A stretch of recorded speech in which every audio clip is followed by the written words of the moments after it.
Time for the Daily Rant. Cenk Uygur fired up about some recent comments from Senator Shelby. What's going on, Cenk? Dylan, I'm here to tell you, unfortunately, I told you so. Now, I said that the Republicans were going to come after Social Security. I told you the whole government was going to come after your Social Security, and they have begun. Senator Richard Shelby from Alabama, a Republican, saying, well, what are we going to do? I think the correct solution is to, quote, up the age every several years for your retirement. So they'll start at 65, go to 67, maybe they'll go to 69. Every couple of years they'll raise it again. Maybe they'll go to 71. Do I have any takers? Can I go to 73? Can I go to 79? Can I go to 89? How long can they do this? Well, he says, look, anybody that can do sixth grade math knows that Social Security is in massive trouble. That is 100% not true. And I'm going to do the sixth grade math for him in a second. But he also said about his sons, like as if he cares deeply, right? And so he says, quote, they're not going to receive anything, or if they do, very little. There's no proof that they will get much, if anything. Once again, totally, completely, utterly untrue. Now, let me tell you the reality. Social Security has a surplus of $2.5 trillion. $2.5 trillion surplus. That surplus is going to go all the way up to $4.2 trillion.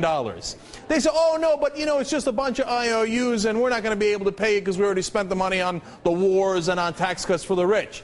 Well, look, that is the full faith and credit of the United States of America. You're going to pay China, you're going to pay Saudi Arabia, but you're not going to pay the people who put into Social Security all that time? Hell no. Hell no. We got to fight this tooth and nail. And then he comes around and says, oh, well, look, what could we do? We got a deficit problem. No, Social Security has nothing to do with the deficit. It gets paid by the payroll tax you've been paying your whole life. It gets put aside. It has nothing to do with the deficit. They're lying to you. They're coming for your retirement money. I'm not kidding. He said, look, I don't have to tell you. You just saw the quote, right? So you can't stand for this. Now, here's the really interesting part. They say it as if like, oh, it's no big deal. You're just going to work extra a couple of years, right? But that's literally taking money out of your pocket. If you retire at 70 instead of at 65 like they want you to, you know how much it costs you? $63,573. They're going to take that out of your pocket and they treat it like it's no big deal? Oh, here's my answer to them. Hell no. Hell no. They don't get to touch Social Security. We paid into that the whole time. I'm going to leave it right there for now. Well, I mean, but how do we connect the dots? Because we have these idiots on the right. And I want to say something else. Because people say, oh, well, this is uncivil, this civility. No, no, no. This is not uncivil, okay? Our problem in this country is not lack of civility.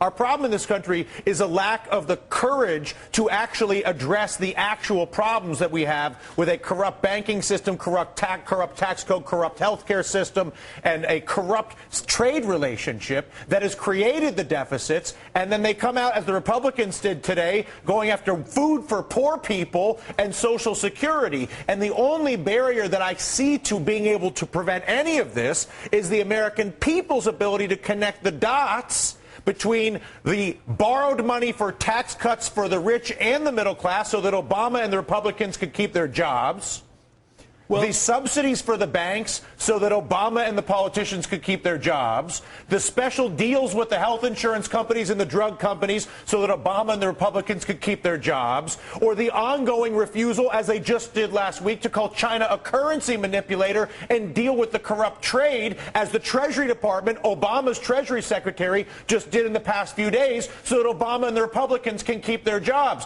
And they're not worried about the people of America at all. Obama, the Republicans, and the Democrats are simply worried about alienating those who write checks to keep them in the jobs, and they have confidence that the spin doctors and advertising and marketing people they pay with those corporate dollars can convince the stupid Americans that it was somebody else's fault. Well, let me connect the dots for you, right?